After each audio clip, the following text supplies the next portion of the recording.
Selamat malam, selamat datang di GDSC UIN Sunan Kalijaga. Perkenalkan saya Devani Hairunisa dari Kortim GDSC Divisi Kurikulum. Di sini saya sebagai moderator untuk WeTalk kali ini. Ketemu lagi di WeTalk ke-14 dengan tema Image Classification Using Deep Learning with TensorFlow bersama speaker hebat kita, Mas Agung Rashif Madani. Mungkin Mas Agung bisa say hi dulu, Mas. Halo. Oke. Mantap. Ya. Oke. Karena Mas Agung juga udah membersamai kita di sini dan waktu juga sudah pukul 19.41. Mungkin bisa dimulai aja ya Mas. Untuk Mas Agung Rashif Madani, dipersilahkan.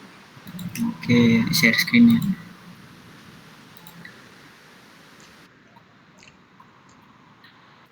Muncul? Masuk. Oke, mantap. Oke, aku buka. Terima kasih buat moderator udah buka kegiatan machine learning WeTalk yang keempat untuk machine learning. Selamat datang juga buat teman-teman yang menyempatkan waktunya walaupun sekarang ada Timnasdi. Oke, jadi pada kesempatan kali ini kita akan membahas terkait image classification using CNN with TensorFlow. Image classification ini waktu yang pertemuan kedua ini sebenarnya udah dibahas, tapi masih machine learning versinya ibaratnya. Nah, sekarang kita mau menuju step yang lebih advance. Jadi kita akan menggunakan deep learning untuk kasus image classification. Suaraku lancar tuh ini? Nggak macet-macet kan? Iya Mas, lancar. Lancar Mas. Oke, soalnya kan kemarin masih ngisi kan macet-macet. Oke, jadi deep learning-nya pun di sini kita akan mengkhususkan menggunakan model convolution neural network atau CNN dengan TensorFlow. Oke, jadi rule of thumb aman. Nah, agendanya jadi perkenalan dulu sama yang namanya ANN atau Artificial Neural Networks atau bisa juga disebut Neural Networks atau bahasa Indonya berarti jaringan saraf tiruan itu. Dan yang kedua ada Introduction to TensorFlow, kemudian yang ketiga kita akan masuk ke modelnya Convolution Neural Networks. Gimana cara kerja dari CNN, gimana cara kerja dari ANN akan kita bahas. Oke, jadi Artificial Neural Networks ini merupakan advance dari machine learning dan ini juga merupakan algoritma yang tujuannya ini untuk mencoba untuk meniru kemampuan otak manusia atau neurons, istilahnya saraf di otak manusia.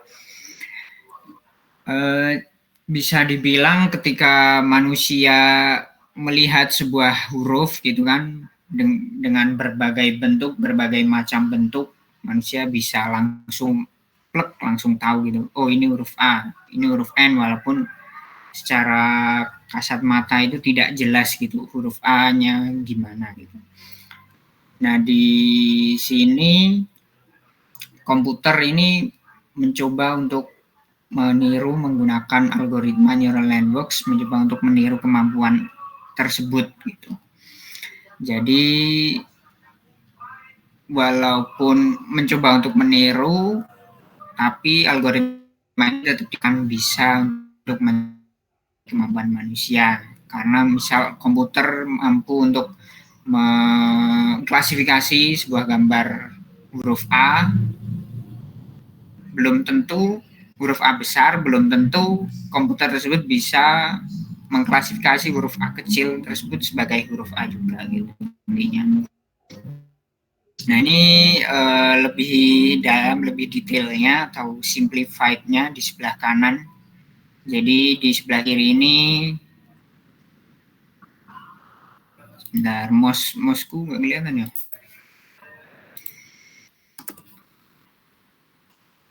Nah, aku share model ini, share screen.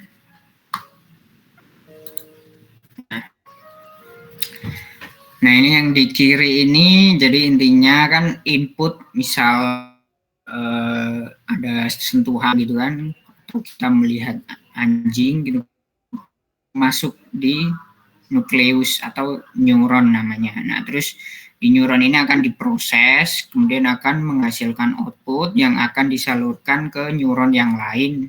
Nah, di neuron yang lain ini, output dari neuron yang pertama ini akan dijadikan input di neuron yang lainnya, dan begitu seterusnya sampai ke respons atau output yang terakhir. Nah, simplified neuronnya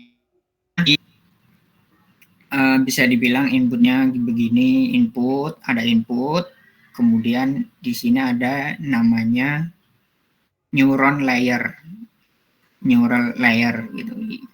Nah, dan ini nanti input ini diproses di data, kemudian akan menghasilkan output, dan output ini kemudian akan digunakan sebagai input di layer atau neuron selanjutnya, begitu terus sampai output yang terakhir. Nah ini gambarannya. Jadi ada gambar pixel gitu kan. Ini ada total di gambar ini ada 784 fitur. Nah 784 fitur ini dari mana? Nah, dari sini kan komputer itu kan ketika melihat sebuah gambar itu kan terdiri dari angka-angka. Nah misal berarti ini tadi 784, ini kan paling 18 kali 18, bukan sih 28 kan, 28 kali 28, 38 kali 8, nggak tahu lah. Intinya pixel, jadi keseluruhan 784 itu diambil dari keseluruhan ini, jadi seluruh gambar ini. Total ada 784 feature, dibilang bisa disebut feature, 784 feature. Jadi ada jadikan kemudian untuk diproses di dalam neuron atau layer yang pertama, kemudian di sini akan menghasilkan output yang nanti akan dijadikan input di layer selanjutnya, dan kemudian akan menghasilkan output, dan kemudian akan dijadikan input lagi di layer yang terakhir, output layer yang terakhir. Nah, nanti di sini akan terdeteksi bahwa yang paling menonjol atau paling bersinar ini 2. Nah, kurang lebih proses dari ANN itu seperti itu. Nah, kemudian untuk istilah-istilah yang digunakan di dalam ANN ini ada, yang pertama input layer. Tadi udah jelas, input layer terdiri dari beberapa feature, dan di contoh ini ada 3 feature, angka 1, 5, dan 9. Kemudian yang di tengah-tengah antara input dan output layer ini dinamakan hidden layer. Dan hidden layer ini tidak hanya satu, bisa satu, tapi juga kalau ingin disebut sebagai deep neural network maka minimal terdapat 2 layer. Nah di sini dicontohkan hanya 1 layer, dan di hidden layer ini ada 4 neuron. Nah kemudian yang terakhir di sini ada yang namanya output layer. Output layer ini akan menentukan akhir atau probabilitas atau prediksi, atau prediksi dari model tersebut. Ini output layer. Kemudian ada juga yang namanya weight. dan bias. Nah, weight dan bias ini nanti akan menjadi kontrol model. Kontrol model maksudnya ketika model digunakan untuk memprediksi, maka yang ketika model di-train, maksudnya ketika modal sudah di-train, kemudian digunakan untuk memprediksi, maka yang dibutuhkan dari model tersebut hanya weight dan bias. Nah, misal aja langsung aja di sini inputnya ada 1, 5, 9. Nah, neural network ini, setiap neuron ini akan berkesinambung dengan neuron yang di hidden layer. Set, nyambung, saling menyambung, saling menyambung, saling menyambung, di sini saling menyambung. Nah, kemudian input ini akan diproses di hidden layer. Nah, diproses hidden layer bersama dengan weight.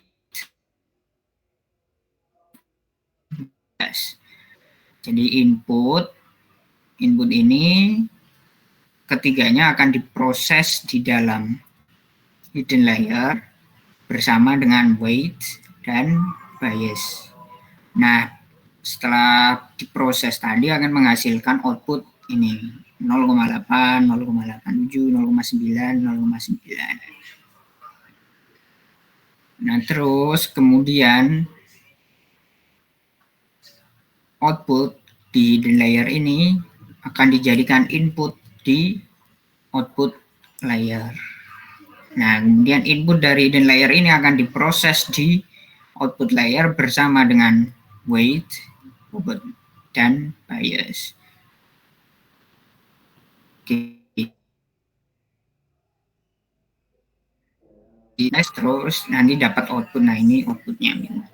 Sampai sini dulu, gimana? Ada yang bingung? Silahkan kalau tanya. Kayaknya nggak ada yang tanya. Ayo. Oke, silahkan. Silahkan. Ibnu Angga, oke. Silakan Mas Ibnu, mau tanya boleh? Oke, terima kasih Mbak. Jadi pertanyaan saya gini, Mas Agung, sebenarnya awam ya di topik ini ya, tapi tadi Mas Agung kan memperlihatkan salah satu slide mengenai ANN, yang dimana memperlihatkan input itu kalau nggak salah 94, kemudian output 2 merupakan yang gimana? Oh, ini. Iya, betul. Oh, simplified maksudnya gimana maksudnya? Ya, kayak ini kan itu kan inputnya 794 ya Mas ya? Iya. Kemudian masuk ke layer yang sebelumnya dan kemudian output. Ya, outputnya ini mungkin gini, outputnya ini kan cuma ada 10 gitu kan. Ada 10. Nah, 10 ini berdasarkan label yang di-train sebelumnya gitu. Jadi ini sebenarnya itu model yang udah selesai, model yang udah selesai gitu kan. Nah, terus ini 784 ini jadi input, diproses. Nah, ini pas proses sebelum modelnya jadi atau data yang dipakai. Nah, data yang dipakai, gambar-gambar yang dipakai sebagai data yang dapat 10 gitu. Hanya terdapat 10 label. Iya.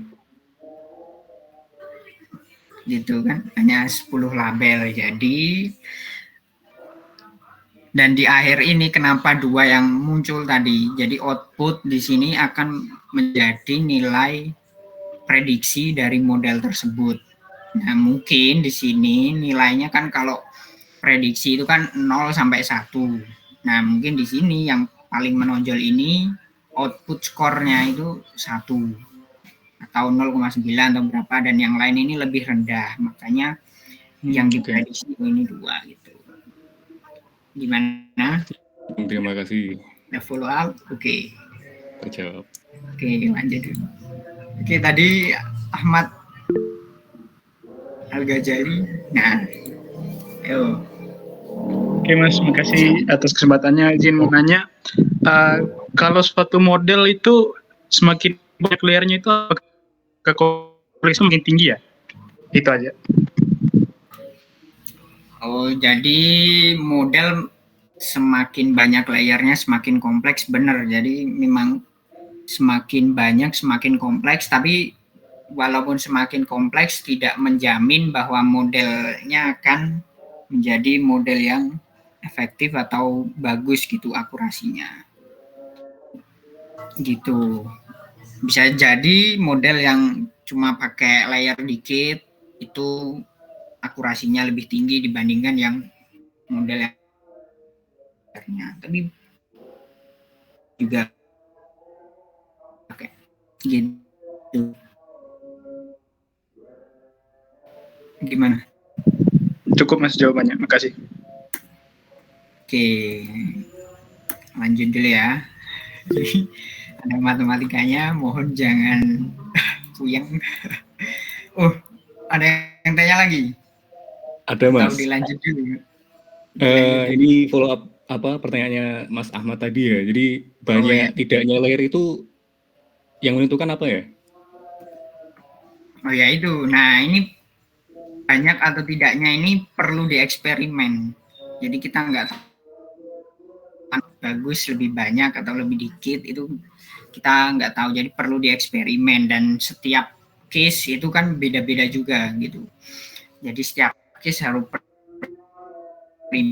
mana yang baik, mana yang kurang baik gitu. Apakah kompleks itu lebih baik atau enggak itu perlu dieksperimen gitu.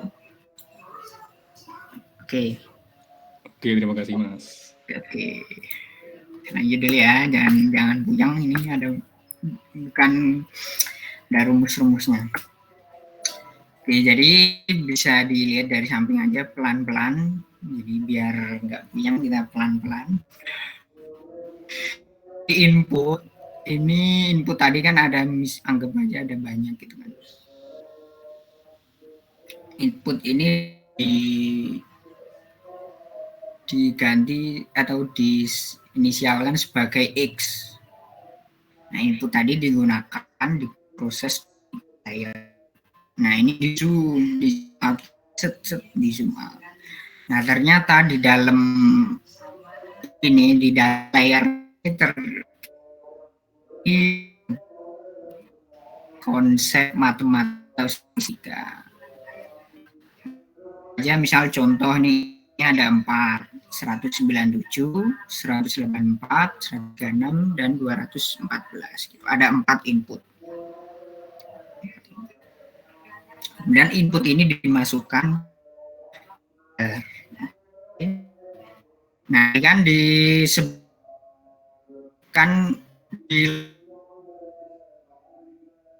diproses bersama dengan input dan bias. Kan yang nanti gitu. Nah, V ini bias dan X ini inputnya tadi. Nah, ketiga ini diproses menggunakan istilah baru lagi yaitu activation function. Jadi fungsi aktivasi. Nah, kan harusnya kalau bisa programming kan pasti paham gitu kan fungsi itu gimana cara kerjanya. Jadi nah activation function ini dengan G input B X plus B. Nah, rukan-rukan. Jadi activation function ini misal aja di sini sebenarnya ada banyak activation fungsi atau fungsi aktivasi itu sebenarnya ada banyak macam, banyak jenis, dan di sini anggap aja di sini contohnya menggunakan kalau nggak salah ini sigmoid namanya. Kalau fungsi itu kan nilai dalam ini nanti akan digunakan dihitung di sini gitu kan. Nah, input dari fungsi ini menggunakan teori perseptron namanya. Teori perseptron. Belanda teori perseptron. Nah, tadi kan dibilang tadi input, bobot, dan bias, ini kita hitung bobotnya tadi, bobot dikali dengan input ditambah dengan bias. Anggap aja misal dapat 0,3 gitu kan. Nah, 0,3 ini nanti akan diproses menggunakan fungsi tadi, fungsi activation. Akan diproses, dapatkan nilai output. Nah, nilai output ini bisa disebut dengan nilai aktivasi atau score, activation score. Sama, terus di bawahnya lagi, kemudian ada bobot lagi, V2, bobot yang kedua, dan bias yang kedua.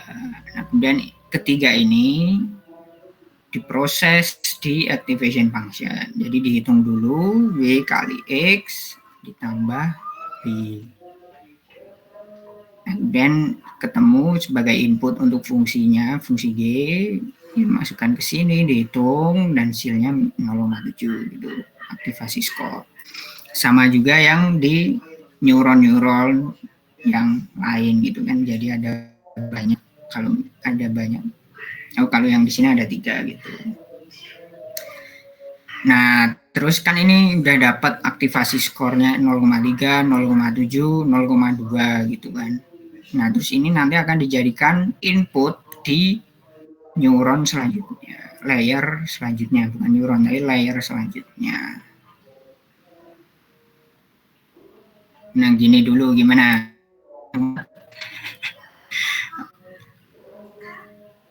Atau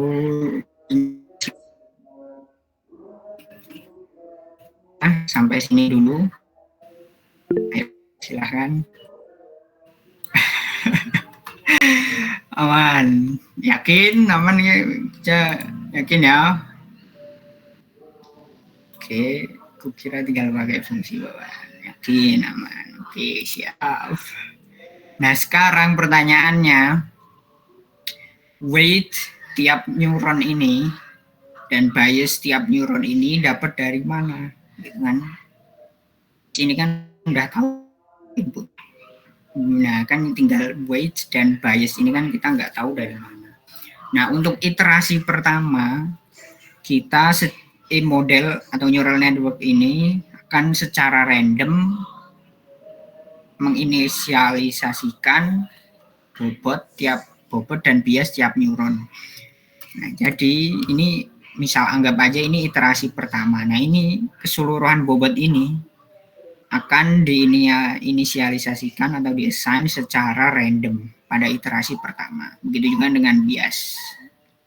Nah, itu akan secara random untuk iterasi pertama, itu dulu aja. Jadi bobot dan bias di iterasi pertama ini secara random diinisialisasikan. Angkanya secara random dulu. Gitu. Ya, ini tadi terus di activation function ini dihitung B kali X plus B, terus masuk ke sini, kemudian dapat nilai output. Nah, nilai output ini dilanjutkan, diproses, gitu kan.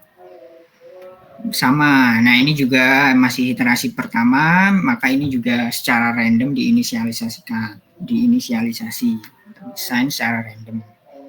Kemudian input, weight, sama bias diproses lagi, B kali A ditambah B diproses, dapat input untuk dimasukkan ke fungsi, diproses di sini, dapat tuh nilai output 0,4. Nah, selesai sampai sini dulu. Ambil di sini. Nah, sekarang ini lebih lanjut. Oke, kita lanjutkan. Kan ini di sini tadi udah dapat output 0,84. Berarti ini anggap aja 0,84. Karena ini sama prosesnya, input jadi output, proses, dapat output, diproses, dapat output. Nah, ini anggap aja ini udah dapat output atau nilai prediksi. Misal nilai prediksi 0,84. Nah, nilai prediksi 0,84 ini nanti akan diproses lagi dengan true values. True values ini kalau nilai aslinya gitu, data kan kalau misal kalian punya data itu kan pasti yang supervised, kemarin kalau udah belajar supervised learning kan ada fitur dan ada labelnya atau true values-nya. Nah ini makanya ini kan feature-nya kemudian akan dibandingkan dengan nilai aslinya menggunakan loss function. Nah mungkin nanti di sini juga ada biasanya ada diproses juga, dicari akurasinya gitu. Di sini juga ada biasanya. Nah tapi ini diproses function ini fungsi banyak macam, ada berbagai macam, ada banyak, tiap kasus biasanya beda. Nah kemudian di loss function ini setelah memproses nilai prediksinya atau output yang terakhir tadi, anggap aja 0,84 dibandingkan dengan nilai aslinya, kemudian akan menghasilkan loss score. Nah, nilai loss score-nya ini akan diproses lagi di dalam menggunakan optimizer. Dan optimizer ini juga ada berbagai macam, layaknya loss function dan activation function. Jadi ada banyak juga. Nah, kemudian setelah loss score ini diproses di dalam optimizer, menghasilkan akan mengupdate bobot dan bias. Ini kurang bias ya. Bobot dan bias untuk setiap layer, hidden layer atau ya setiap layer lah yang tadi ada nilai bobotnya. Nah, kan tadi yang iterasi pertama tadi kan bobotnya secara random, inisialisasikan secara random.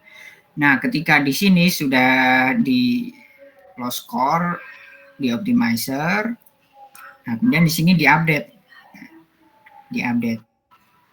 bobot dan bias. Nah, setelah bobot dan bias ini diupdate, masuk ke iterasi kedua. Nah, begitu masuk iterasi kedua. Nah, input baru kemudian akan diproses lagi di dalam sini menggunakan weight, bobot, dan bias yang sudah diupdate tadi.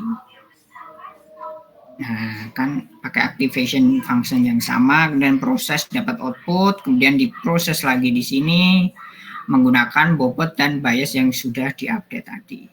Jadi setiap neuron ini akan diupdate semua, diupdate. Kemudian dapat output lagi di sini, diproses, dapat output, kemudian dibandingkan lagi dengan true values, kemudian proses function, kemudian dapat loss score, diproses lagi pakai optimizer, kemudian diupdate lagi bobot dan biasnya, begitu terus. Begitu kasih selesai. Oke, gimana di sini? Mumet atau gimana coba?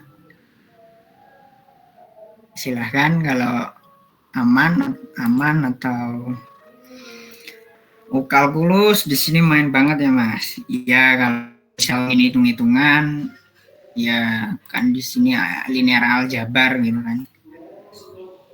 Kan perkalian matriks kan. Nah ini W bobot dikali perkalian matriks atau array. Batas iterasinya apakah ditentukan oleh kita? Ya, batas iterasinya kita yang menentukan mau berapa kali gitu. Atau biasanya kan juga kita batasi kalau misal udah mencapai nilai tertentu gitu kan, iterasi berhenti gitu juga ada.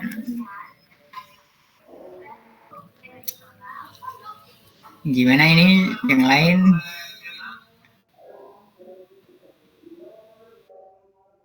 Belum ada yang tanya. Kalau belum mungkin dilanjut aja Mas. Oke, berarti kita masuk yang namanya TensorFlow. TensorFlow ini merupakan library open source di Python yang bersifat end-to-end. End-to-end berarti maksudnya dari pre-processing sampai ke modeling, evaluasi, terus sampai ke deployment, ini TensorFlow support gitu. TensorFlow ini menyediakan langkah yang mudah untuk membuat model neural networks dan memang yang termasuk yang populer gitu.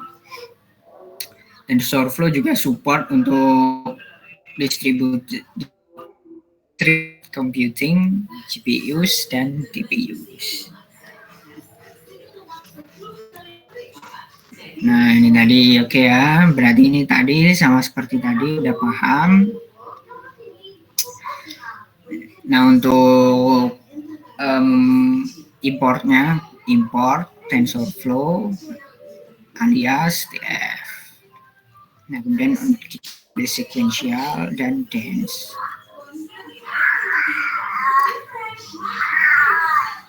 Nah, di sini model untuk model ini kita menggunakan yang namanya sequential. Nah, penulisannya kita pakai dense, kemudian unit. Nah, unit ini jumlah neuronnya yang ada di layer gitu. Karena ada 25 kan, di sini ada 25 kan, tulis 25. Nah, ini activation-nya tadi yang untuk memproses input bobot sama bias, ini kita pakai activation value. Kita nggak akan bahas terlalu dalam karena itu nanti tambah matematikanya. Terus di sini yang kedua ini pakai activation value sama di jumlah neuronnya ada 15, kemudian untuk outputnya ini cuma 1 dan activation-nya beda lagi kan, sigmoid. Nah, untuk function kan ini di sini contohnya ini pakai binary cross entropy. Nah, ini ada banyak macam juga. Nah, nanti terus di model.fit ini akan proses trainingnya tadi berlangsung, akan terjadi. Nah, ini akan loss function terjadi prosesnya di model.fit. Oke, itu.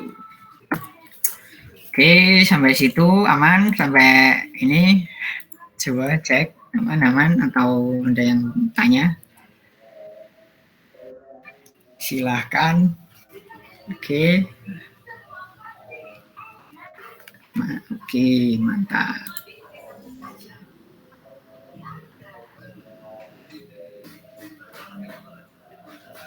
Oke, kita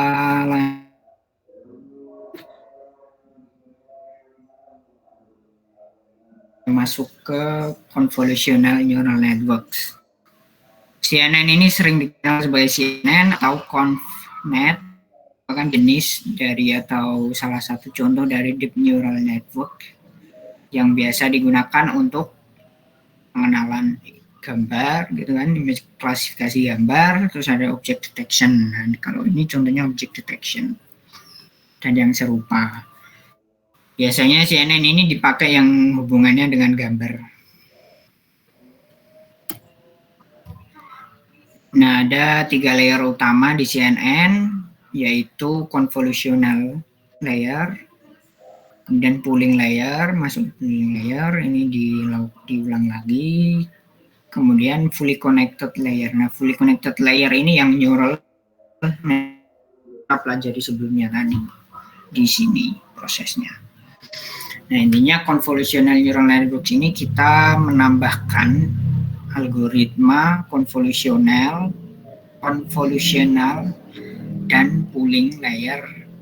Nah, kemudian hasil dari ini nanti akan akan dijadikan input di neural network-nya setelahnya gitu intinya.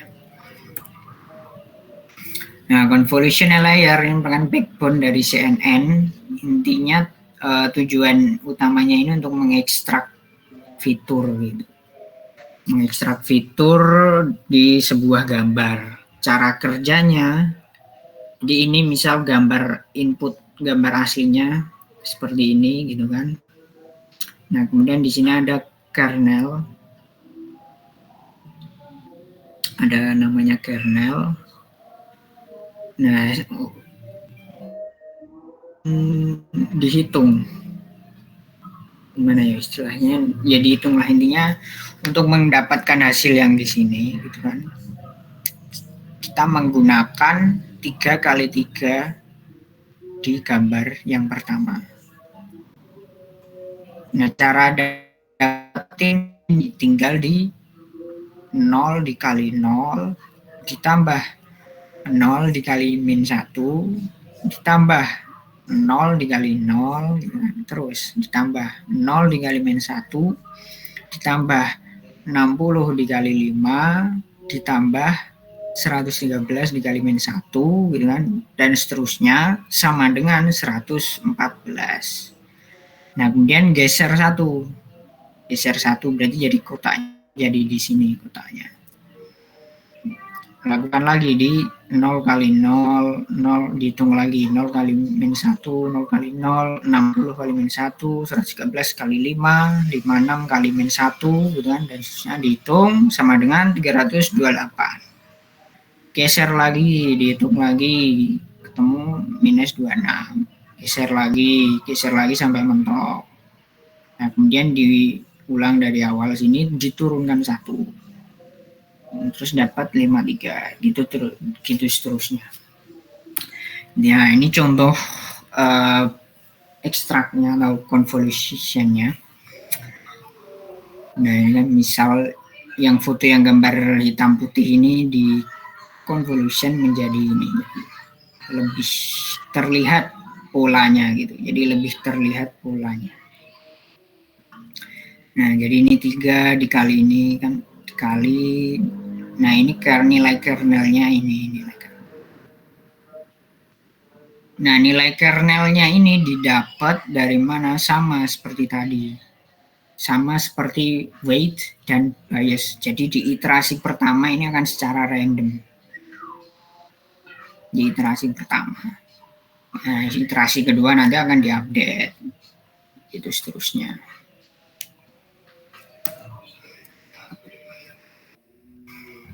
Nah, terus untuk yang RGB itu gimana? Yang kan kalau yang satu gini kan cuma grayscale lah. Grayscale itu kan 0 sampai 255 gitu kan. Nah, terus kalau RGB ini kan berarti ada 3 layer. Ada 3 layer di sini. Misal kita punya gambar berwarna dengan ukuran 5 pixel kali 5 pixel. Gitu kan.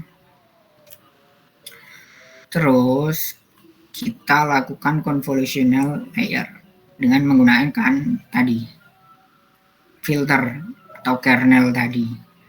Kernel tadi ini akan dijadikan sebagai bobot juga kan, tadi sebagai bobot. Nah, kan begini. Dan dilakukan sebagai bobot tadi. Nah, ini di sini ditentukan filternya ini ada 2. Berarti 2 kali 3, berarti ada 6 filter. 6 filter convolutional layer. Nah, kemudian di sini akan diproses tadi seperti tadi. Nah, ini diproses, kemudian akan menghasilkan 3, berarti tinggal 3 kali 3. Kenapa 3 kali 3? Kan sama kayak tadi. Berarti ibaratnya kan ini 1, 2, 3, 4, 5, 6, 7. Karena kita 3 ini kan cuma maksimal 5 gitu dari pojok sini. Nah, ini sama dengan ini. Ketika misalnya ini kotak kernel filternya ini kita masukkan 1, 2, 3, berarti ada 3 maksimal, nanti akan menjadi 3 kali 3. Intinya dikurangi 2 gitu. Nah, nanti hasilnya ini akan feature atau bobotnya tadi, feature map, ini akan diproses lagi menggunakan activation function. Ininya bobot-bobotnya ini akan diproses lagi pakai activation function ReLU. Nah, fungsi dari activation ReLU ini mengubah value yang bobotnya ini di bawah 0. Jadi yang negatif Nah, ini akan menghasilkan tuh. Sampai sini dulu gimana? Puyeng? Aman atau gimana sampai sini? Yang lain? Oke. Mantap. Waman, siap. Rangapusi lagi. Kayaknya gak ada. Nah, terus ada yang namanya stripe. Nah, kalau yang contoh-contoh sebelumnya tadi, kita memakai stripe 1. Stripe 1 berarti ini geser 1 per 1 tiap kotak. Geser 1. Nah, karena geser 1 berarti kalau semula 5 kali 5 jadi 3 kali 3. Nah,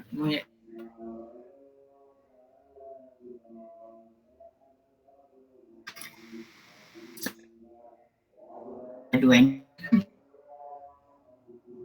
Nah, nanti akan menghasilkan jadi 2 gitu. Karena kan 1, 2, 3, 4 kan udah maksimal. Nah, terus tadi inputnya ini kita masuk output dari convolutional layer ini akan dijadikan input di pooling layers, kan? Nah, kan ini convolutional ini setelah dijadikan input di pooling layer. Nah, pooling layer ini ada 2 macam. Yang pertama ada average pooling. Average pooling ini berarti ya pooling layer ini mengambil biasanya yang paling sering dipakai ini 2 kali 2. Di 2 kali 2 ini kita pilih yang bukan pilih tapi kita hitung secara average. Dijumlah dibagi 4, 2,75. Dan yang ini juga 1 tambah 3, 4 tambah 2, 6 dibagi 4, 1,5. Nah, ini hasilnya nanti akan keseluruhan pasti akan dibagi 2 gitu. Jadi yang semula 4 kali 4 dibagi dengan pooling yang 2 kali 2 akan menghasilkan dibagi 2 berarti 4 jadi 2 kali 2. Nah, terus yang satunya max pooling ini berarti diambil yang nilai yang tertinggi. Kenapa nilai yang tertinggi ambil ini biasanya tadi karena tujuannya paling mencolok. Kan kalau 0 itu kan kalau di warna itu kan pasti yang paling gelap gitu kan, paling nggak kelihatan. Nah, kan semakin cerah makin bagus, makin mencolok karakteristik dari gambarnya gitu biasanya. Nah, ini secara full proses convolutional layer. Oke, ya jelaskan pelan-pelan di sini. Jadi misalnya gambar 5 grayscale. Oke, grayscale berarti cuma ada 1. 5 kali 5.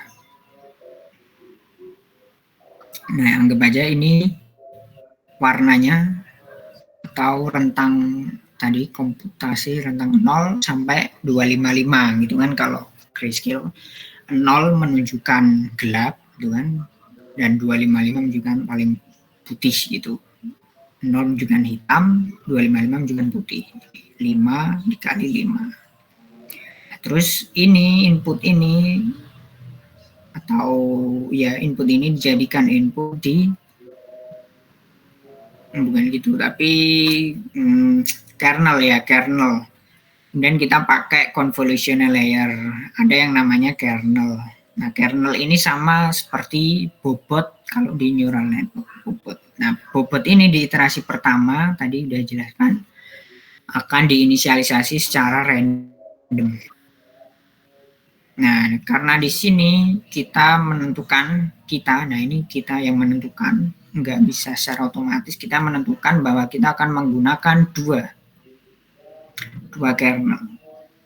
Sebagai contoh ini bisa 3, bisa, dan biasanya ada 16, ada 32 gitu kan, ada 64 macam-macam. Nah, ini di contoh ini kita pakai 2 kernel. Ini dan di 2 ini diinisialisasi secara random. Oke, pelan-pelan ya. Nah, kemudian ini dihitung. Bukan dihitung, tadi ya sambil dihitung juga sih sebenarnya. Karena nanti mana tadi? Nah, ini kan tadi 3 dihitung gitu kan, menggunakan kernel, nanti akan karena 5, dan di sini karena kernel yang bukan 3 kali 3 dengan stride 1, geser 1, geser 1, geser 1, berarti jadi 3, tersisa 3 kali 3, yang semula 5 kali 5 tadi kan dihitung. Nah, 94,95 ini dapat berarti tadi 171 dikali 0,21 ditambah 216 dikali minus 0,07 ditambah 171 dikali minus 0,24 ditambah, nah ini kali ini, kemudian ini kali ini, ditambah ini kali ini, tambah ini kali ini, tambah ini kali ini, kemudian hasilnya 94,95. Geser 1, stride 1, dihitung lagi, tek dapat 251,66. Geser 1, dihitung lagi dapat 189, dan balik. Jadi 3 kali 3 ini dihitung dengan ini dan dapat 105,75 dan seterusnya. Kita dapat dua feature maps.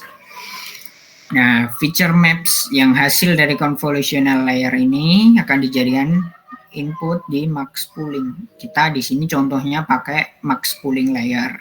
Oke. Max pooling layer. Tadi kalau max pooling berarti kan ini juga max pooling layernya dengan ukuran 2 kali 2.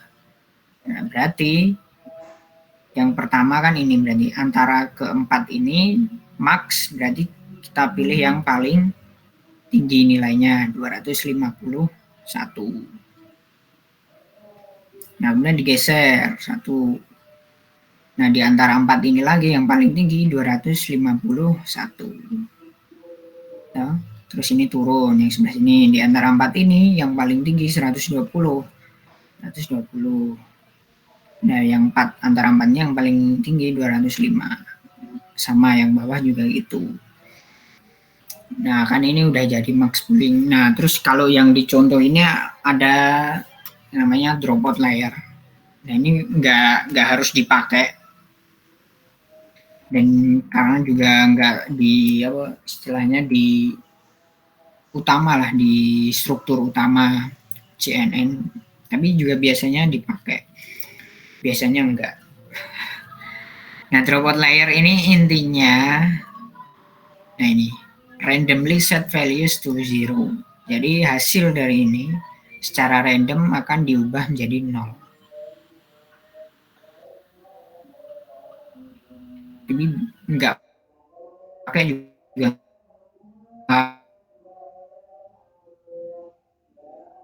eksperimen untuk tahu bisa pakai dropout atau enggak gitu. Nah, kalau yang dicontoh ini pakai ya kan 0 0. Jadi ini berubah jadi 0. Nah, setelah selesai jadi si convolutional dan max pooling selesai. Nah, terus di flatten layer. Nah, flatten layer ini tinggal digabung semua. 0, 251, 120, 0, 102, 0. Ini jadi untuk neural box. Nah, ini tadi hasil flatten ini, ya kan, dijadikan input masuk ke sini. Nah, terus diproses lagi sama kayak tadi, diproses, dapat output, diproses di sini, terus nanti prediksi kan, terus dicari nilai loss score di optimizer. Nah, bedanya ini nanti akan, kalau ini cuma sampai sini yang update, nah nanti ini akan diupdate setelah pakai optimizer, nanti akan diupdate sampai, nah ini juga diupdate. berdasarkan tadi optimizer, berdasarkan loss score-nya tadi. Nah, ini akan diupdate nilai kernelnya. Nah, ini akan diulang lagi, gitu seterusnya. Terus dapat nilai loss score-nya tadi di optimizer, diupdate lagi, gitu seterusnya.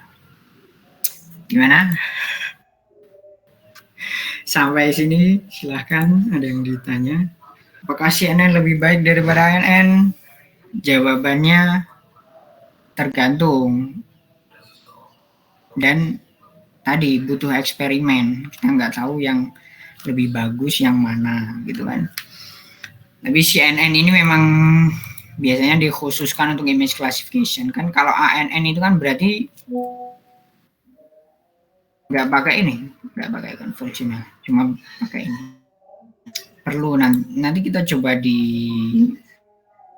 nanti di sini kita bandingkan cuma pakai tanpa CNN, nanti coba. Kalau dilihat angka random yang diambil saat proses kernel selalu dimulai dari 0, hingga minus 0. Kenapa nggak pernah mulai dari angka 1?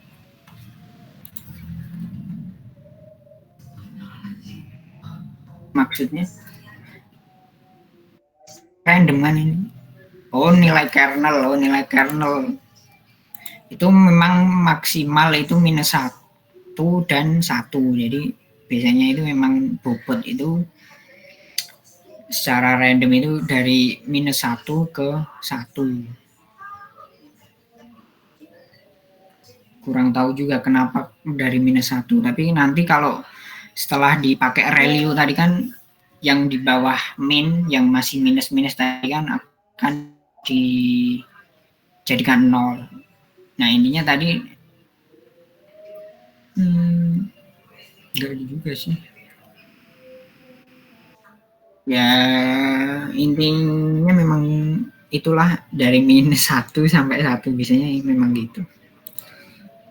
Kenapa nggak pernah mulai dari angka 1 itu maksudnya gimana itu?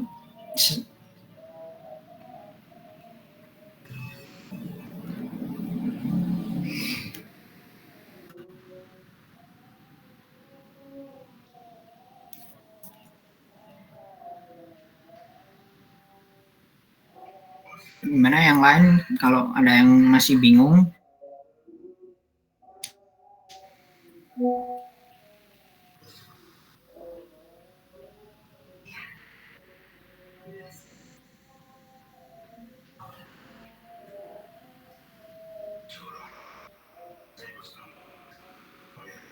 Masuk akal, kena 1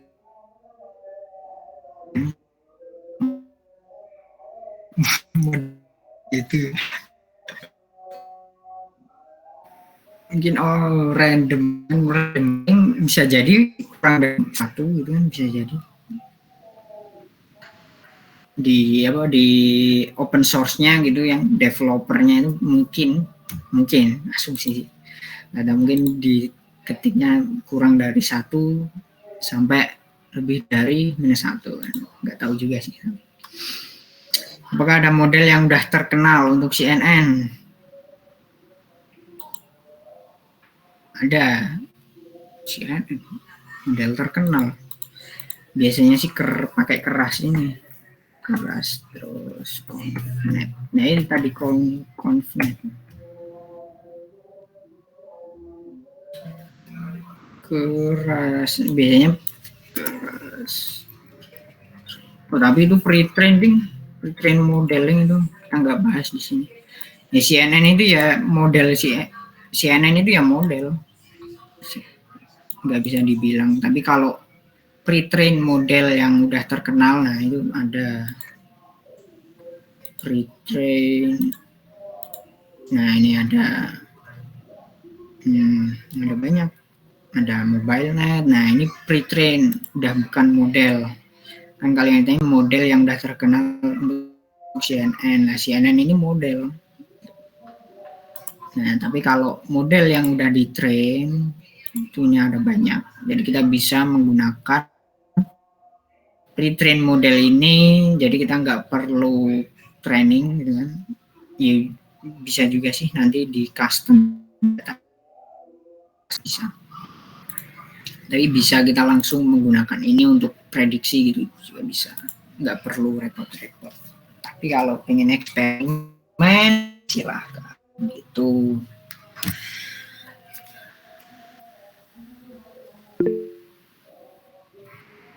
Silahkan. Halo Mas, masuk nggak suaraku? Masuk. Oke, nah ini mau nanya, aku baru ingat. Ini kayaknya kan untuk ANN itu kan ada matkulnya kan Mas di semester 6? Semester 6. Oh ada, Yang ada. jaringan saraf tiruan itu, ada kan? Ada Pak Nur Rahman, tapi aku konversi. Walah, enggak. Oh, berarti mau nanya aja itu maksudnya tuh apakah matkulnya itu worth it? Maksudnya itu bakal dibahas advance nggak di matkul itu kira-kira? Mungkin Mas Agung pernah cerita gitu sama teman BSC lain? Nah, Pak Nur Rahman pernah cerita memang di itu nanti kalian terakhir ya, tapi nggak tahu mungkin beda lagi nanti Mas ngajar karena kan. Tapi pas yang angkatanku ini kita buat ANN.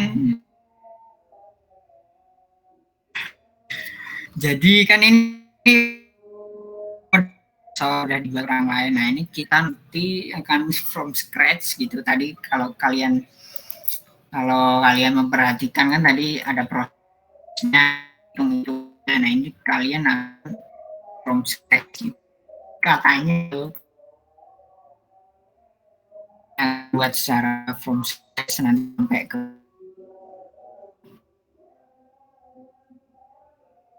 kalau enggaknya sama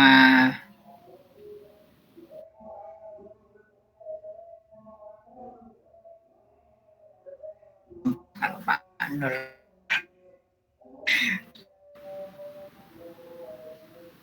jadi nggak bakal rasa berat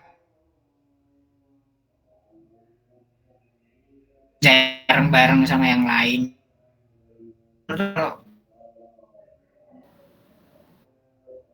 Malah enak jadi ngerjain bareng-bareng sama teman gitu kan. Kalau yang pengalamanku yang terakhir juga gitu, mesti ngerjain bareng-bareng, sharing kode yang kumpulin sama yang ayonya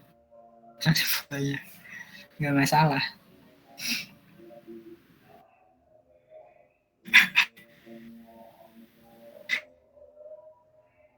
Gimana?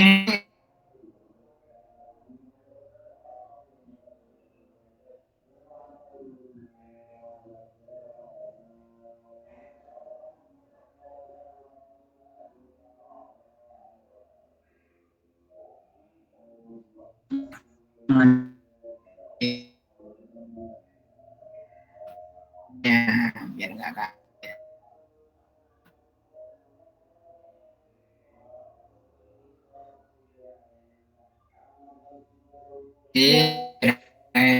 Ini yang di Coursera. Kucing versus anjing, gambar kucing versus anjing. Jadi di sini ada dataset kucing versus anjing yang nanti kita akan klasifikasikan atau kita akan modeling. Nah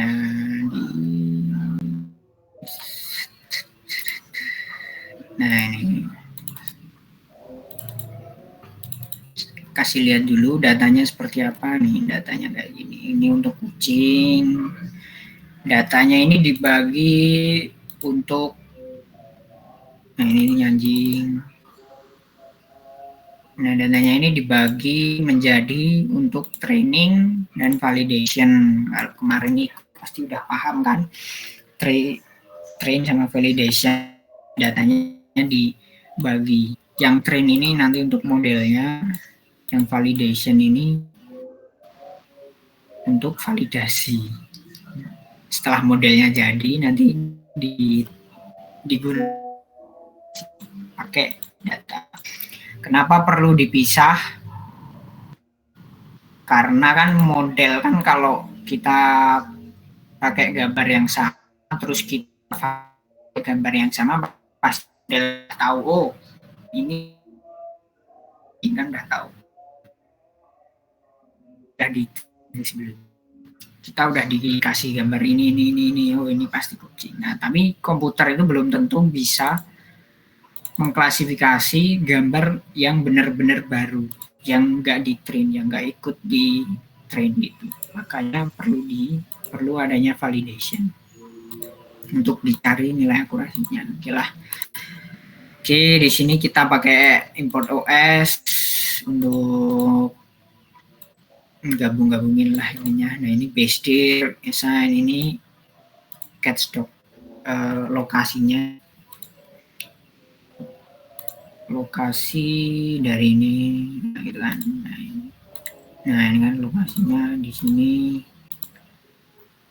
Ini untuk memperlihatkan isi dari cat, isinya ada train, validation, verify, dan di train ini juga isi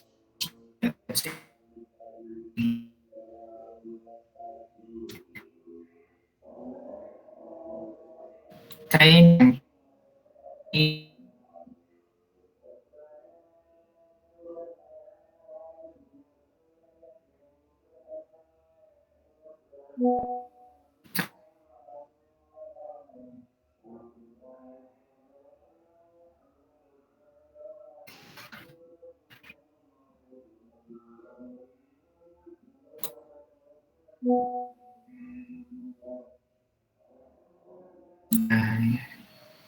Nah, ini yang sampai cats gitu kan, di assign ke sini. Yang docs, train di assign ke sini. Sama yang validation juga gitu. Terus ini untuk menunjukkan isinya gitu kan. Enggak terlalu penting. Mungkin kita coba sambil di run aja kali. Nah, gitaran.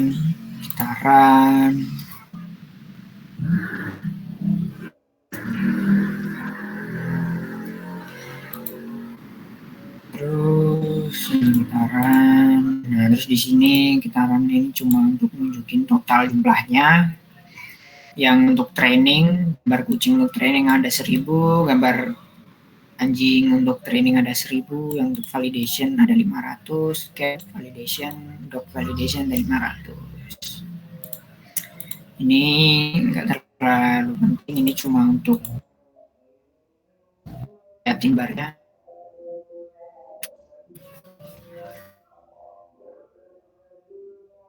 Nah, ini dari Google. Jadi udah dijelasin kan tadi,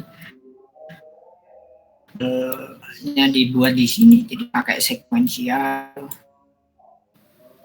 Ya, dan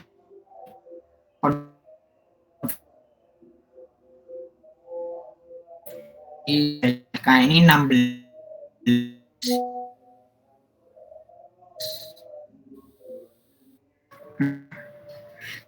Ini lagi cuma 2. Nah, cuma 2 yang akan dijadikan bobot. Nah, kali ini ada 16. Nah, terus ini 3 ini ukuran kernelnya. Ukuran kernel 3 kali 3. Jadi ada 16, ininya ada 16. Ukuran 3 kali 3. Tuh. Nah, activation-nya ReLU tadi fungsinya untuk mengubah tadi di minus jadi 0. Inputnya minus tadi 0. Nah, input shape, ini input shape gambar, karena RGB kan, ini gambarnya RGB, maka ini yang di belakang ini 3. Ukuran gambarnya 150 kali 150 dengan RGB. Nah, ini gitu. Nah, terus hasil outputnya kita max pooling, pakai max pooling ini contohnya. Nah, 2 kali 2 tadi karena kita max poolingnya 2 kali 2 gitu. Nah, kalau contoh yang ini mungkin nggak perlu dulu. Nggak apa-apa ding, biar sama. Nah, terus ini bisa digunakan lagi untuk convolution lagi. Sama, ini 32, berarti ini ada 32.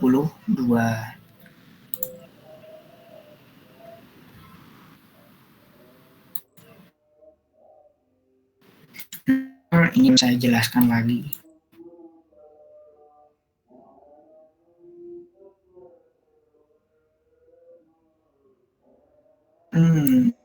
Flatten biar bisa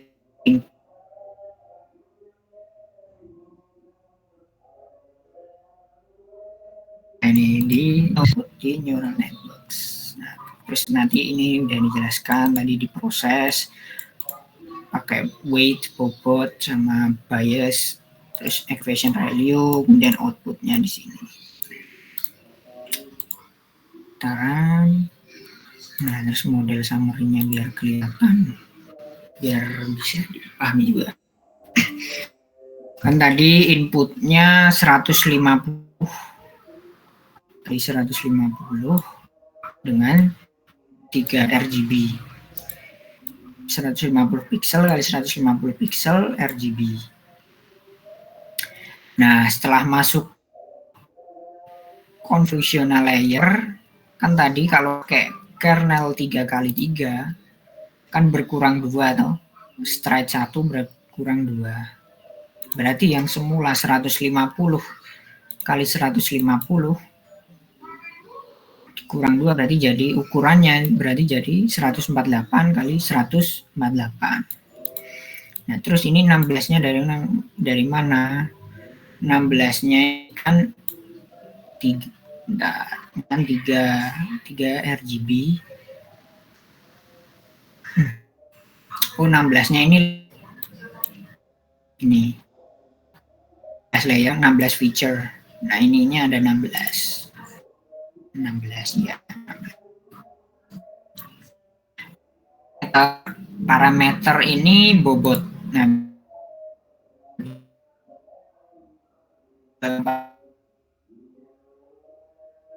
total 404. Cara ngitungnya dengan 3 RGB, karena RGB ada 3. Nah, ini ada 3 dikali dengan tiap pixel kan berarti ini ada 1, 2, 3, 4, 5, 6, 7, 9 dikali 3 ada 27. Nah, 27 dikali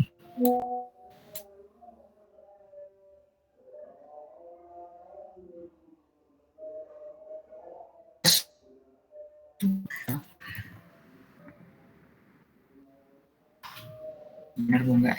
Sebentar.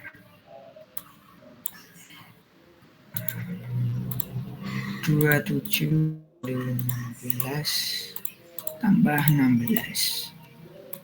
Nah, 448.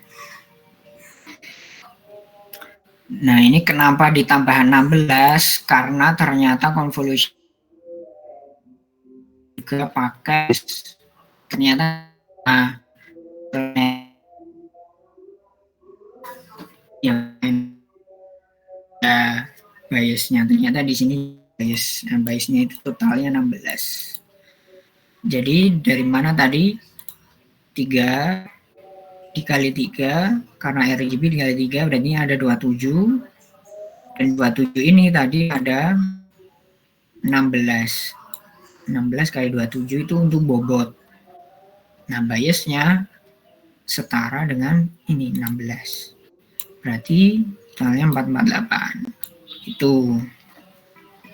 Nah, terus untuk max pooling kan ini inputnya jadi ini. Nah, terus untuk max pooling tadi kan intinya kalau kita pakai max pooling ukuran 2 kali 2 kan berarti intinya kita jadi bagi 2. Nah, ini kan 4 kali 4 kalau pakai max pooling 2 kali 2 kan jadi 2 kali 2. Nah, ini kan ada 8 jadi 74 kali 74. 16 ini sama karena belum berubah. Parameternya nggak ada parameter, nggak ada bobot di max pooling. Nah, kemudian ini jadikan input lagi di convolutional yang kedua. Sama tadi, jadi dikurangi 2 kalau convolutional.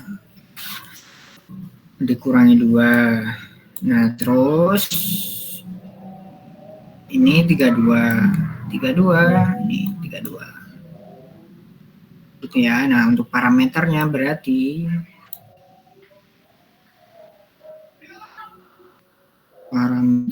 sama tadi. Cara ngitungnya berarti 16, kan tadi ada 16. 16 dikali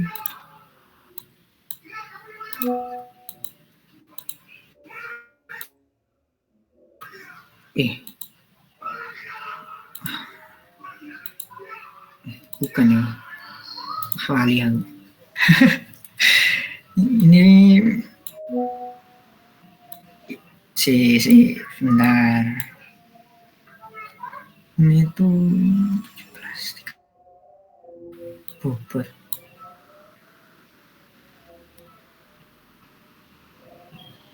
Ya, ngono lah intinya pokoknya parameter ini bobot sama bias gitu, ada total 4.000 gitu lah ya intinya. Agak lupa ini dari mana 4.000-nya, kalau nggak salah 16. Oh ini 32 3 kali 3 oh, bener sama tadi berarti 3 kali 3 kali 3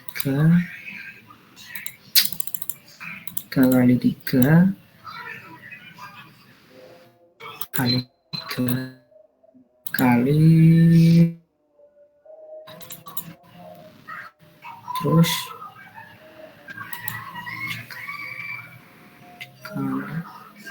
Alhamdulillah lupa. Intinya itulah ya, ini bobot sama bias gitu. Nah terus ini sama tadi max pooling berarti jadi dibagi 2, jumlah visionnya masih sama. Nah ini terus di flatten. Nah ternyata totalnya tadi di flatten tadi, ini fiturnya tadi untuk yang, nah ini fiturnya ini ternyata ada 41.000 fiturnya, kan banyak banget. Nah terus diproses lagi di sini tadi bobotnya total ada ini, biasnya ini ada 21 juta. Kan kalau manual kan kemengitungnya. Nah outputnya 1, di output juga ada bias gitu. Nah intinya gitulah ya. Tadi kan terus setelah proses ini kan terus tadi function gitu kan, kalau masih ingat yang ini pakai binary cross, biasanya digunakan buat binary atau dua klasifikasi anjing kucing. Kalau dari 2 itu biasanya cuma pakai cross entropy, apalah lupa namanya. Nah terus nilai dari loss tadi kan terus di optimize. Nah di optimize ini terus update bobot-bobotnya ini, nilai-nilai di parameter ini di karena iterasi pertama kan tadi random, nah terus diupdate. Ini cuma memperlihatkan akurasi tiap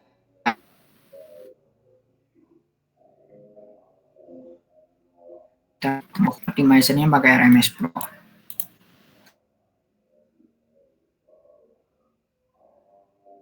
Ini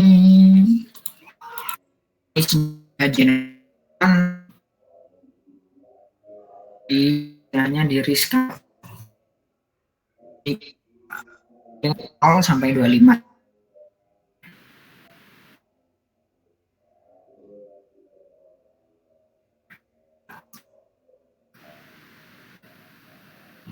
Di rescale. Nah, jadi kan ini 0 sampai 255, di rescale jadi 0 sampai 1 gitu kurang lebih. Nah, terus ini pakai train generator, train data flow. Nah, ini ada penjelasannya, batches. Trainnya training. Nah, ini batch size. Nah, batch size ini kan berarti tadi ada 2000 gambar untuk training, jadi dibagi 20. Dibagi 20 berarti ada 100 Jadi tiap epoch itu nanti tiap iterasi ya, tiap iterasi itu nanti akan 100 gitu. Maksudnya gimana? Nanti maksudnya berarti input gambarnya ini mana ya? Enaknya ini.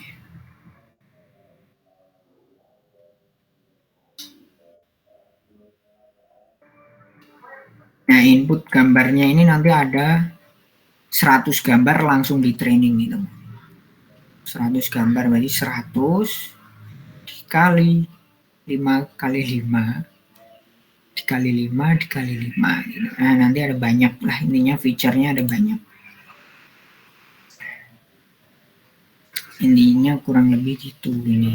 Batch size ini nanti jadi tiap iterasi itu 100 gambar langsung, 100 gambar langsung di training, 100 gambar di training gitu. Jadi di satu class mode binary karena dua tadi binary karena dua kelas, target size ukurannya 150 kali 150. Untuk yang validation juga gitu, sekitaran. Nah, terus ini untuk proses trainingnya tadi. Proses trainingnya berjalan. Nah, ini muter, tapi tambahi control CNN, tambah CNN, muter gitu terus. Sekitaran. Nah, ini lama. Nah, ini sambil nunggu, kayaknya lama ini bakalan. Gimana, puyeng atau aman atau bingung?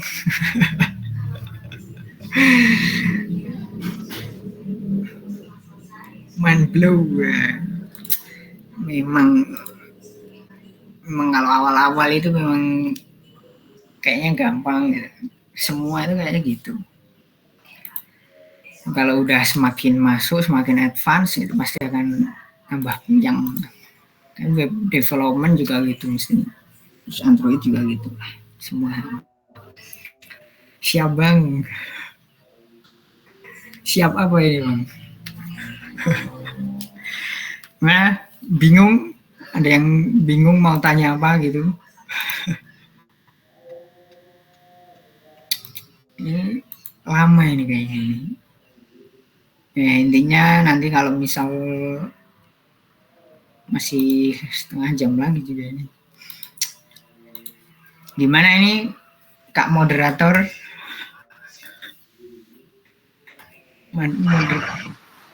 Buat teman-teman ada yang mau tanya lagi mungkin?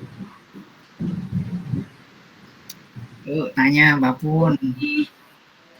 Pembelajarannya menarik banget ya, apalagi kan AI itu digadang-gadang di masa depan itu sangat berpengaruh banget gitu. Jadi nih, buat ada yang mau nanya, boleh banget ke Mas Agung. Mungkin ini aja deh, kalau emang sambil nunggu yang lain belum nanya, mungkin saya aja mau tanya. Kemarin itu kan di kuliahan, itu saya direkomendasiin sama dosen masuk machine learning. Nah, pertanyaannya, pastikan nggak beda jauh gitu sama Android ya, pasti susah. Emang kalau awal mungkin gampang. Nah, tadi juga machine learning gitu, TensorFlow, ANN dan sebagainya itu udah lihat, ternyata cukup rumit ya. Dan pastikan untuk mempelajari itu kan nggak hanya 1 atau 2 kali. Sekarang saya mau tanya sama Mas Agung. Kenapa sih Mas Agung tuh tertarik gitu sama dunia machine learning ini? Apalagi kan dia belum matematikanya, terus logiknya dan segala macam. Kenapa gitu Mas Agung itu tertarik? Terus kok mau belajar lebih gitu, apalagi kan ya layaknya mahasiswa pada umumnya, kalau tahu pusing gitu jadi males atau susah. Terus di UIN sendiri Yang setahu saya itu kan machine learning itu berarti maksudnya sistem cerdas ya. Itu biasanya muridnya sedikit, ada mungkin satu kelas aja itu cuma 3 sampai 5 orang. Berarti kan itu menandakan antara mereka itu tidak tertarik atau tertarik tapi takut susah. Nah, untuk Mas Agung sendiri itu gimana? Kok bisa tertarik ke dunia ML ini? Silakan Mas. Itu kayaknya memang stereotip gitu, kalau misal ditanya, pilih peminatan apa gitu, kalau misal jawabnya sistem cerdas gitu kali, anak-anak pinter gitu, padahal aslinya mah enggak gitu. Karena pada prakteknya di perkuliahan pun kita bener-bener kalau bicara hitung-hitungan, matematika itu kayak benar-benar dikit lah porsinya. Contohnya aja Pak Didi gitu kan, mungkin sedikit lah kalau bahas matematika itu porsinya dikit. Dan Pak Didi itu biasanya memang kalau di kelasnya itu ngomongnya kalau teknik informatika itu lebih bukan ke ngitung-ngitungnya, tapi lebih ke ngejelasin gimana prosesnya, gimana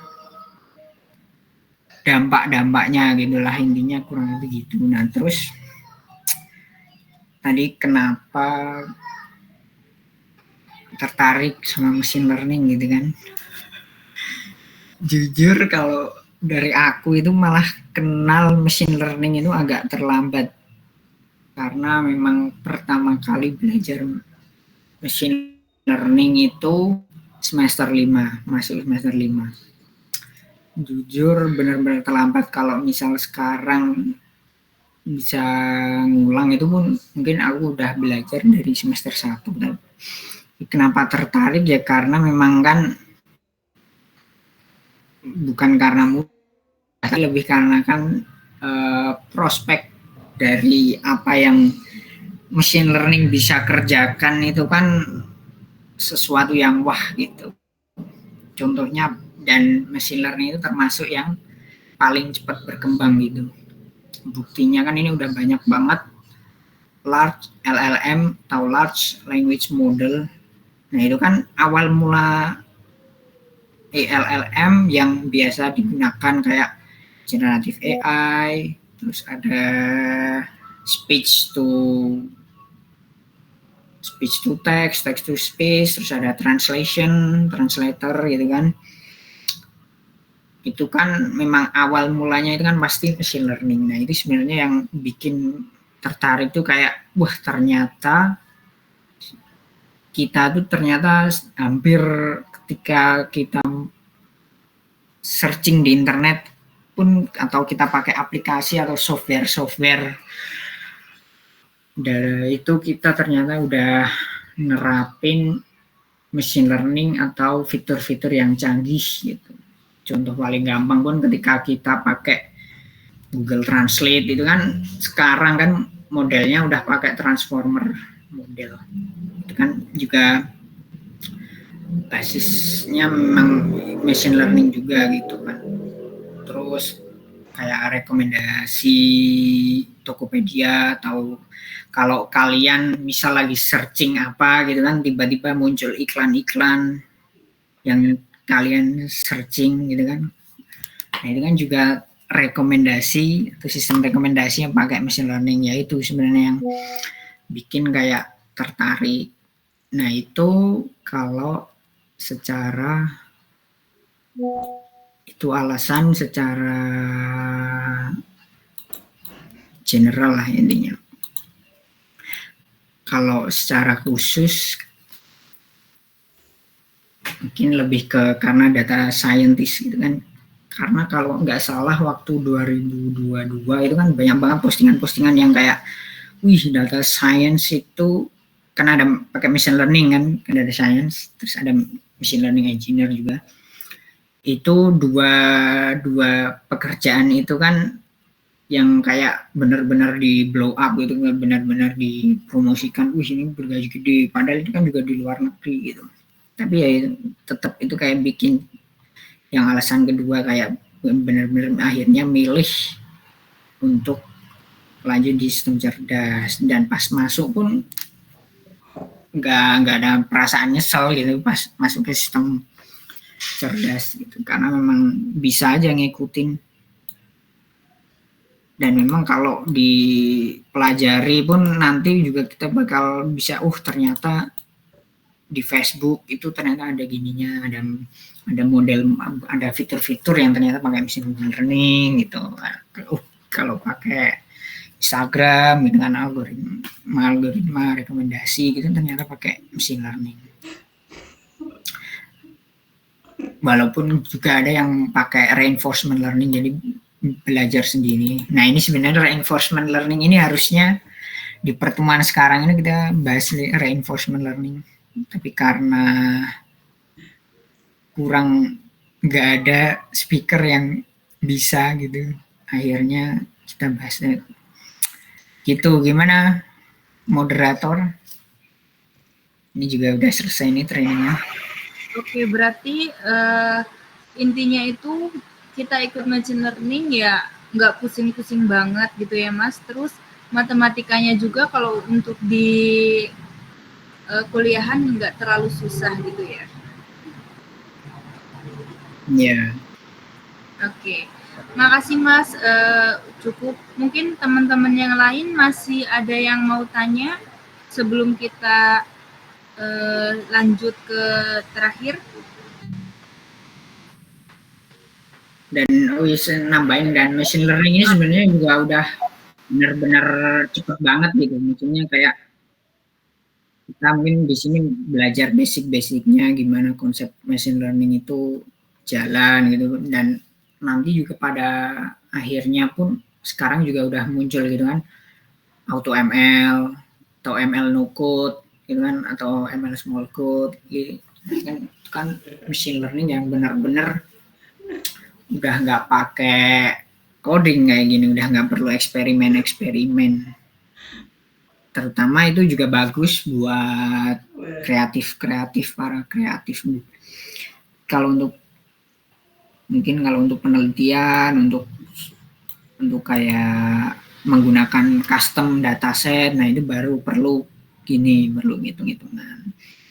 Tapi kalau misal pengen nyemplung, nggak pengen matematika atau nggak pengen coding pun sekarang banyak gitu kan, tinggal drag and drop pun ada sebenarnya sekarang machine learning yang tinggal drag and drop.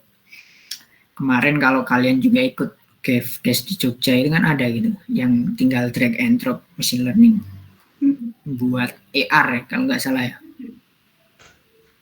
itu juga ada. Oke, ini lanjut nih, udah selesai epoch, udah 8 epoch. Iterasinya ada 100 iterasi tiap epoch. Nah, ini kan tadi kenapa ini ada 100 iterasi, karena kan tadi dari 2000 gambar di batch 20. Jadi bukan 100 ya, berarti 20 gambar tiap iterasi 20 gambar, tiap iterasi 20 gambar gitu. Terus kemudian diulang di epoch yang kedua. Iterasi 20 gambar pertama, 20 gambar selanjutnya, terus diulang gitu. Nah, terus ini kita dapat nilai akurasi untuk training. Nah, ini akurasi untuk training. Nah, kan kelihatan di sini akurasi untuk training sama akurasi untuk validasi kan beda. Kenapa nilai validasi akurasi lebih rendah? Dan biasanya memang pasti nilai akurasi validasi itu lebih rendah, karena kan tadi udah jelaskan. Nilai akurasi untuk training bisa tinggi karena memang kan di training kan pakai data yang sama. Kan jadi udah paham gitu komputer, ini gambarnya ini. Tapi ketika dikasih gambar kucing yang baru yang belum pernah diliatin, kurang mampu gitu kan. Makanya di sini jelek. Nah, terus ini loss function tadi, nilai loss function. Nilai loss function ini juga nanti digunakan tadi untuk optimizer, kemudian untuk mengupdate bobotnya tadi, bobot gitu. Nah, terus di sini, nah ini kita coba modelnya tadi, model, nggak perlu paham-paham, ini banyak modelnya kita gunakan untuk memprediksi, ternyata gambar cat ini bisa berhasil prediksi. Gambar kucing yang ini bisa, ini salah gitu kan, validasi. Nah, ternyata modelnya masih jelek. Tuh. Nah, terus ya ini untuk visualisasinya gitu Mas. Jadi ketika tadi konvolusional tadi kan, nah ini gambarnya. Kan gambar aslinya mana ini? Bentar, saya turunkan. Nah, gambar aslinya kan ini. Nah, pas masuk ke convolutional layer kan jadi gini. Jadi berubah. Terus masuk ke max pooling. Berarti dibagi dua, jadi lebih kecil gitu kan. Nah, terus di convolution lagi, ini bawah ini, terus di max pooling. Nah, ini prosesnya gini. Nah, terus di flatten, jadi input fitur tadi banyak, terus di training lagi, terus ulang lagi, gitu terus. Itu, nah ini modelnya ini masih bisa dibilang istilahnya overfitting. Nah ini, as you can see the model is overfitting, vision. Jadi ini bagus untuk overfitting, itu bagus untuk memprediksi gambar-gambar yang udah di training, tapi jelek ketika untuk memprediksi gambar-gambar baru yang belum pernah di training. Overfitting itu. Nah, untuk penyelesaian kan biar nggak overfitting atau biar akurasinya naik, itu ada banyak cara, hyperparameter tuning atau mungkin nanti istilahnya data augmentasi, yang ada banyak banget. Jadi mungkin bisa dibahas di lain kali. Tapi mungkin tadi juga kita bandingkan, kalau misal tadi Mas Nanda tadi tanyakan ANN sama CNN bagus mana, kita coba. Bisa. Kayaknya udah deh. Misalnya kita hapus inputnya, kita pindah.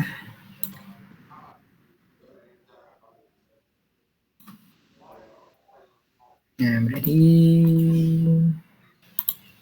ya ini nggak pakai. Nah, modelnya dari gini, flat mapping ANN kan ini berarti karena nggak pakai convolutional sama pooling. Terus ini pakai sama aja. Nah, terus kita coba train.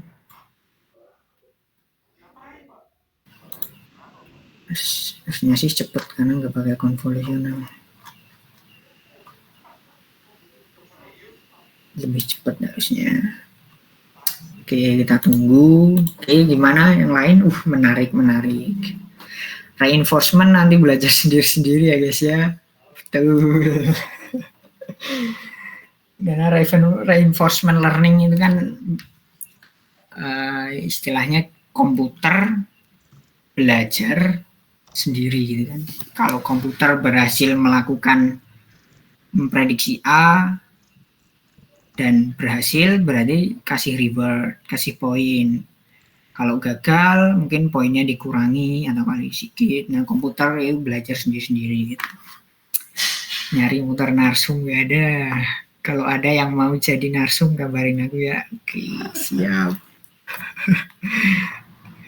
Bisa ini, mungkin kalau teman-teman ada yang paham ini, paham reinforcement learning, bisa juga jadi speaker. Silahkan. Oke Mas, mau nanya lagi, aku baru ingat juga. Aku kurang kayaknya tadi belum dijelasin atau belum disebutin ya. Aku seingat aku mungkin gini tuh, pertanyaanku tuh apakah kalau semakin banyak IPOH yang kita gunakan, misal kita perbanyak ini jadi 100, apakah nanti akurasinya semakin baik atau malah nanti ada masalah gitu setahu kan kalau dulu aku sempat belajar itu ada yang namanya overfitting sama underfitting ya. Ya. Coba apakah memperbanyak epoch tuh nanti lebih bagus gitu. Jadi trainingnya lebih lama, nanti lebih jos atau gimana? Oke.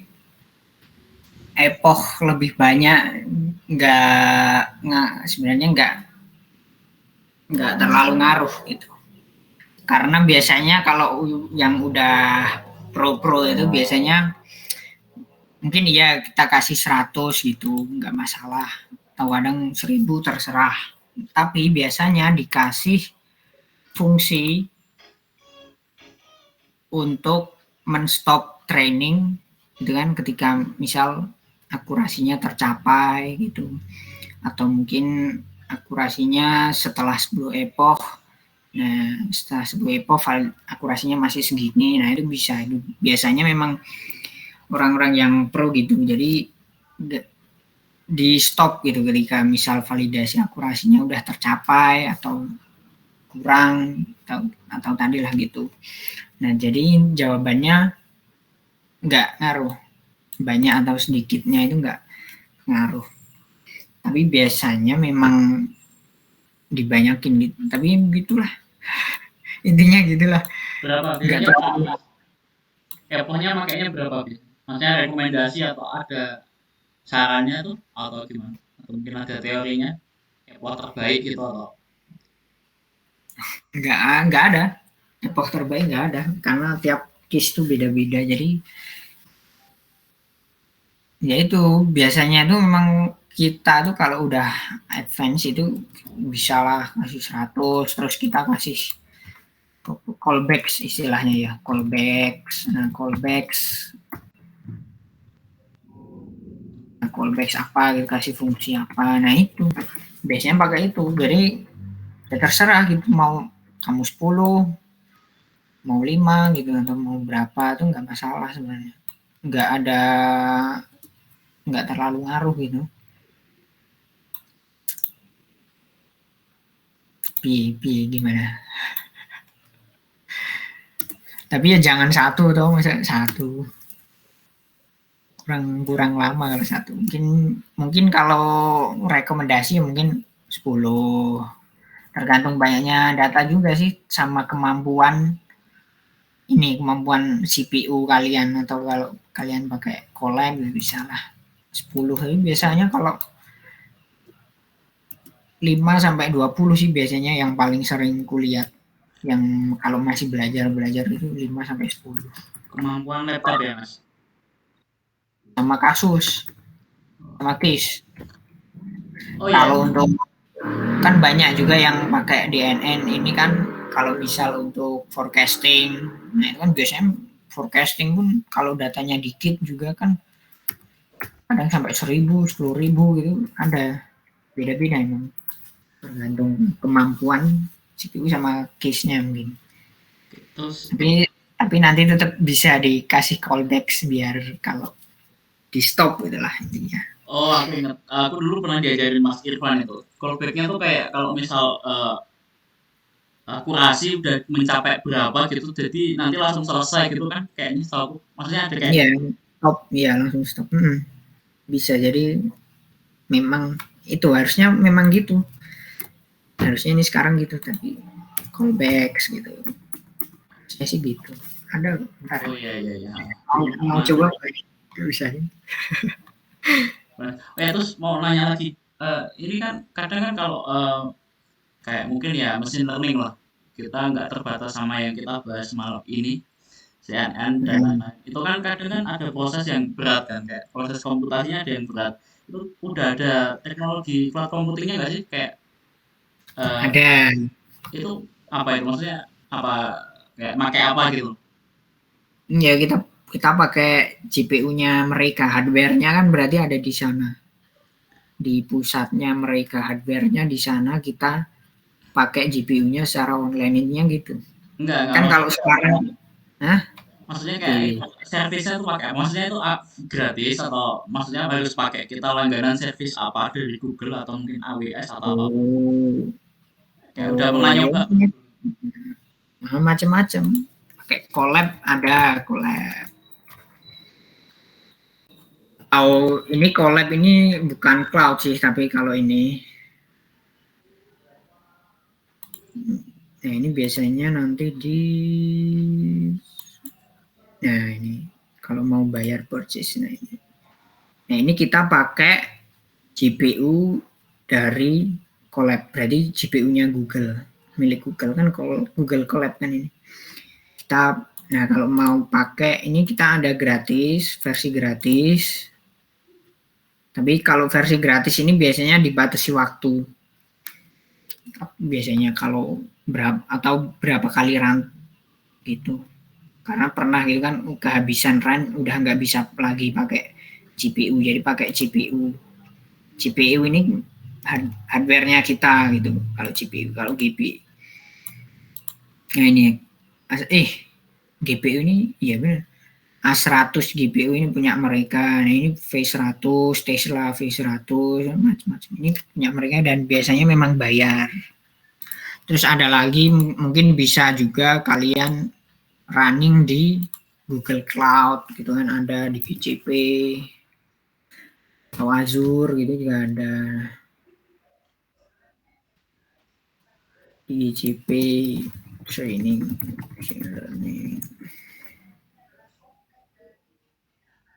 Nah di GCP juga bisa kalian pakai servisnya mereka, pakai GPU-nya sono gitu kan. Terus kita pakai dataset, tinggal masukin, biasanya ada. Nah ini biasanya di Google Cloud pun ada yang kita nggak perlu coding, ada juga yang perlu gitu kan, beda-beda. Ada yang tinggal milih modelnya gitu kan, macam-macam beda-beda. Di Azure AI, machine learning studio. Nah ini kan, ini juga di Azure. Nah ini udah otomatis pakai GPU-nya mereka gitu loh. Jadi kita tinggal training gitu. Oke, Nanda. Oke, aman Mas. Thank you. Oke, gimana ini? Oh ini udah selesai. Nah kan bisa dilihat ternyata pakai CNN ini lebih bagus ya. Kelihatan kan ini 0,54 validasinya, ini 0,63. Nah kan tadi tanya toh ada lebih bagus ANN atau CNN. Nah, ternyata memang kalau image klasifikasi itu memang bagus pakai CNN. Nah ini cara, mungkin ada yang ingin tahu kan cara ningkatin akurasinya gimana. Nah ini ada yang namanya, mungkin biar sambil ngabisin waktu dikit lagi, itu ada yang namanya data augmentasi. Kayaknya ada ini di sini. Data augmentasi, tapi itu mungkin dibahas lebih detail kapan-kapan atau kapan-kapan Mas. Di sini ada ya. Nah ini di sini ada data augmentasi ini di sini. Intinya memperkaya data dengan cara muter-muter gambar atau mungkin ini macam-macam lah. Wah ini nggak dilihatin tapi ya. Coba cari data augmentation. Itu kayaknya juga cara untuk memperbanyak jumlah data nggak sih Mas? Seingatku ada juga. Ya, itu memperbanyak. Nah ini datanya, data augmentasi. Jadi diputar-putar, di hitam putih atau di zoom. Nah ini memperbanyak data juga sih benar. Nah ini putar-putar nih. Di grayscale ya, memperkaya data augmentasi. Nah ini salah satu cara biar ningkatin akurasi. Atau kalau itu mungkin kita bisa istilahnya hyperparameter tuning. berparameter tuning, ya ini salah satunya ya ini di data augmentasi ini angka-angkanya kita ubah, kita tuning, modelnya kita ganti-ganti, activation-nya mungkin bisa kita ganti, layernya kita ganti, atau optimizer-nya kita ganti, loss-nya kita ganti gitu. Ya macam-macam. Ganti itu maksudnya kita ganti aja. Maksudnya kita coba satu-satu apa ada teorinya gitu, Mas. Misal kita pakai activation ini kurang gitu, kita gantinya yang mana tuh, apakah ada teorinya gitu, maksudnya, atau mungkin perhitungan atau gimana, atau emang dicoba aja gitu satu-satu. Ya dicoba, kalau kalian nggak punya base knowledge-nya ya kita coba-coba memang. Jadi kan biasanya kalau penelitian itu kan biasanya harus, kalau kalian eksperimen penelitian itu kan harus berbasis paper. Nah itu biasanya ada papernya gitu. Oh ternyata ini di ini apa ini misal tadi mana kayak optimizer ini ternyata lebih bagus buat image classification. Nah itu kan ada teorinya, ada papernya biasanya orang-orang yang udah coba. Oke, silahkan Mbak Kak moderator, silakan. Tadi Masnya nyinggung-nyinggung soal penelitian. Itu maksudnya Masnya di kuliahan meneliti gitu tentang suatu kasus? Enggak sih. Kalau aku bukan neural network sih pas waktu itu. Bukan meneliti. Mungkin PSC-nya ya. Apa? Mungkin biasanya PSC gitu, kayak mungkin meneliti membandingkan model-model gitu ya maksud. Oh itu ilmuwan, iya benar. Ilmuwan. Kan kalau kalian itu kan jalurnya ada ilmuwan profesional lah. Kalau ilmuwan itu biasanya memang bandingin ini model, bisa kalian tuning mungkin bandingin optimizer gitu bisa. Enak kalau bandingin ini biasanya lebih cepat selesai daripada profesional. Oh, jadi maksudnya itu bukan meneliti benar-benar suatu kasus yang bersama dosen ya? Enggak. Oh. Tadinya kalau misalnya Masnya meneliti, saya mau tanya. Enggak meneliti, cuma ya itu cuma membanding-bandingin. Kita belum lah. Paling besok pas skripsi, nah itu baru. Tanyain aja deh, barangkali Mas Agung pernah diceritain itu sama temannya. Iya, karena kan aku kan juga mau meneliti, cuman bingung juga kayak apa yang mau diteliti. Sebenarnya kemarin itu nyenggol tentang machine learning buat alat pendeteksi apa ya, pegel-pegel. Kalau nggak salah tuh pegel-pegel, aku tuh lupa ya. Intinya judulnya itu. Nah, itu tuh nyinggung-nyinggung tentang machine learning, gimana pakai alat, karena kan informatika jadi harus pakai alat dan apa alatnya. Nah ini kan mumpung machine learning, saya pikir tadi Masnya itu udah pernah meneliti bersama dosen juga dan sudah menggunakan si machine learning tersebut. Ternyata enggak gitu. Ya udah nggak apa-apa. Nah kalau machine learning, kalau yang udah meneliti itu Tirta. Nah itu udah ada yang publish juga itu papernya Tirta Aji. Nah itu kalau mau tanya ke mahasiswa itu dia tanya ke dia, ini dia udah meneliti, kalau dia benar-benar meneliti dia udah pernah. Itu saranku tanya Tirta. Iya sibuk banget Tirta. Tirta. Kalau tanya namanya boleh, namanya siapa itu? Tirta itu yang kamu tanyain web itu kemarin. Iya Tirta. KKN-nya bareng kamu kok, yang KKN sebelummu itu. Nah iya Tirta. Itu agak susah. Dia udah pernah meneliti tentang apa itu, lupa lah. Sama dosen, seingat lo dia Pak. Iya udah pernah sama Bu Uyun, pernah Pak siapa ya kayaknya. Oke. Rahman, Pak Rahmat. Oh, iya. Pak Rahman. Nah itulah. Tapi kenalah dia sama Bu Uyun juga. Tapi menarik juga sih itu, ya. Kalau kamu mau meneliti cara mendeteksi apa? Pegel. Ya, aku bingung. Ya, ini bagus sih maksudnya di brainstorming aja di sini. Kan ini ada Mas Agung nih. Barangkali Mas Agung punya idenya gimana Mas gitu Mas? Datanya apa ya? Terus kalau begel-begel itu kan kalau yang penting itu kan datanya gimana gitu. Iya, datanya pakai apa tuh? Kalau maksudnya dari apa? Pakai alat apa mungkin?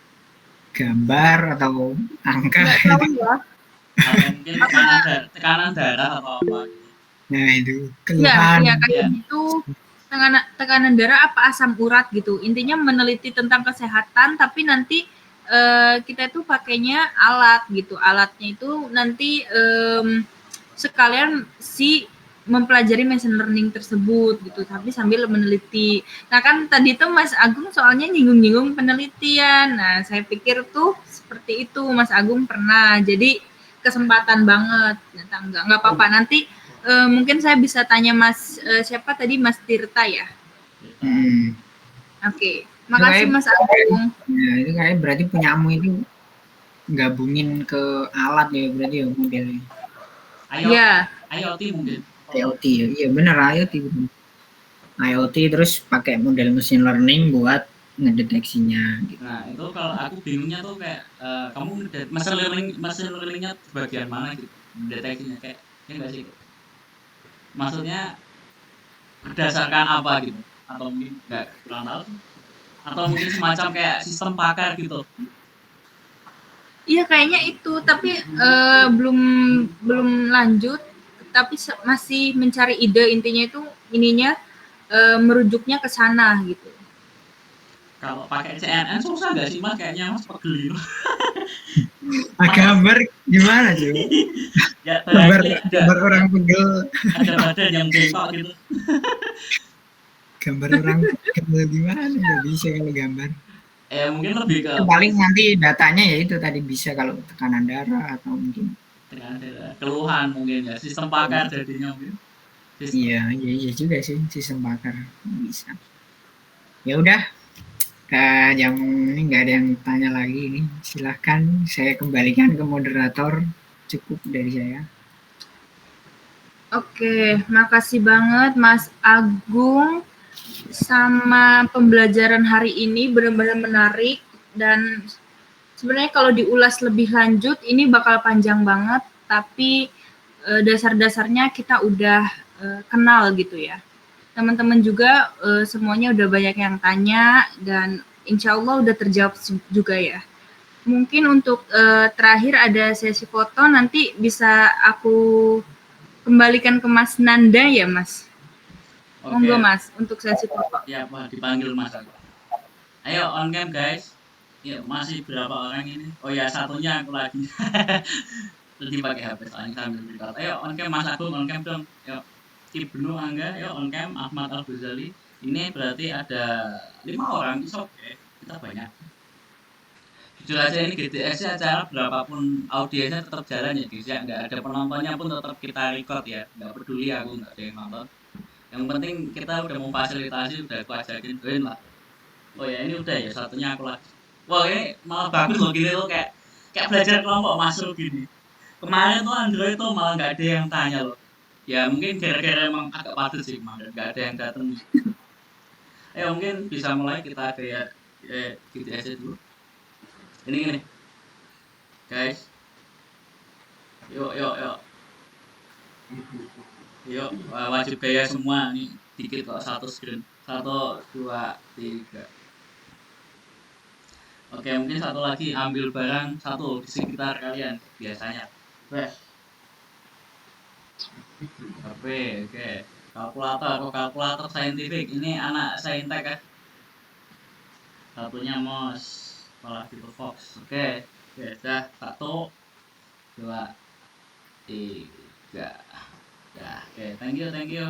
Tetap hadir ya guys ya pada mungkin bulan depan ya lah. Tetap hadir, kita manfaatin lah. Ini mungkin udah mulai semester 2 ya, ini udah mulai menurun tingkat. Mungkin semangatnya udah mulai nurun, tolong dipertahanin. Ya, itu wajar kok, kayak mulai males belajar itu wajar. Kayaknya mungkin materinya udah mulai susah sih kayaknya. Android udah mulai materi ya menengah lah, kayak udah sepi. Mungkin jarang yang ada yang ngikutin, tapi ya oke. Ini sebenarnya lebih bagus sih, kayak beberapa orang tapi itu aktif gini di sananya gitu, daripada rame tapi itu pada diem. Tapi mungkin kurangnya di on cam sih aja sih. Tadi aku nggak on cam gara-gara sama speaker juga sih. Oke sih, udah bagus. Ini kalau boleh tahu ada yang dari luar Win? Boleh Rasid? Oh, dari mana Mas Ang? Ibnu Angga, ini Angga ya biasanya Bang. Dari Mas Angga panggil dari mana Mas? Ini beneran dari luar Win kah? Dari mana?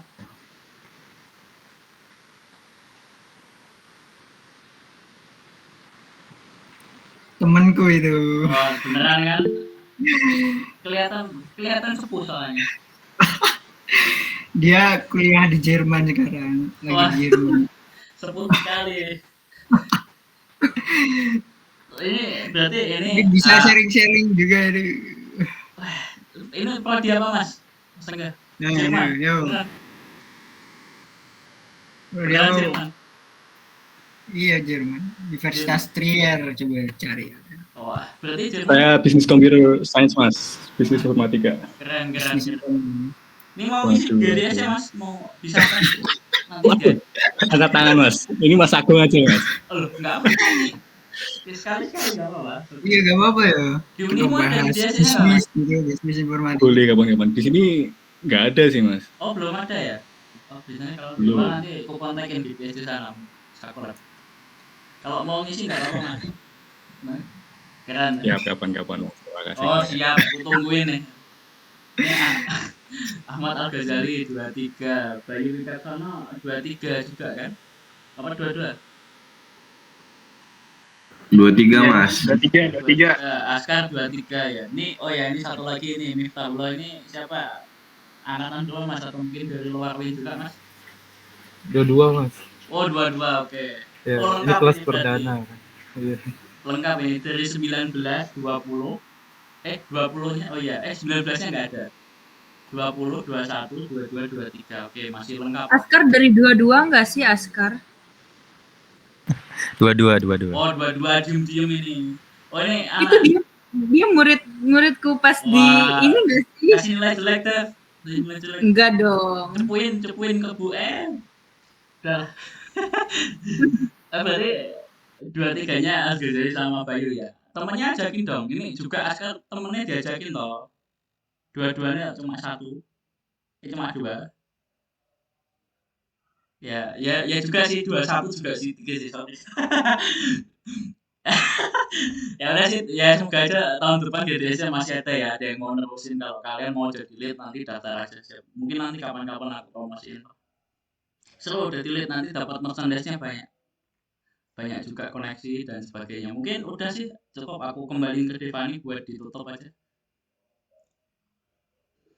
Oke, terima kasih Mas Nanda. Kita udah sesi foto bersama.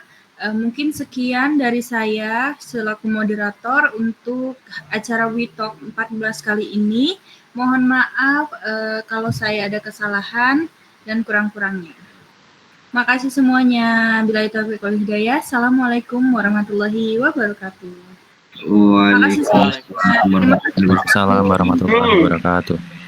Thank you. Udah boleh out ya guys. Oke, ditunggu event selanjutnya.